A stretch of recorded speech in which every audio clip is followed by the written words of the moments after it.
একটি নৌকা একদিকে ডুবে গেলে অন্যদিকে ভেসে ওঠে। আপনি যদি নৌকাটি গর্ত করে দেন তাহলে দেখবেন নৌকাটি ভেসে আছে, আসলে নৌকাটি ডুবে যাচ্ছে।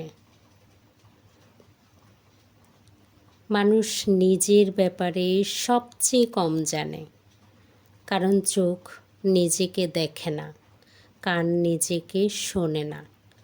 অন্যের চোখে আমরা আমাদেরকে দেখি, অন্যের বাক্যে আমরা আমাদেরকে শুনি।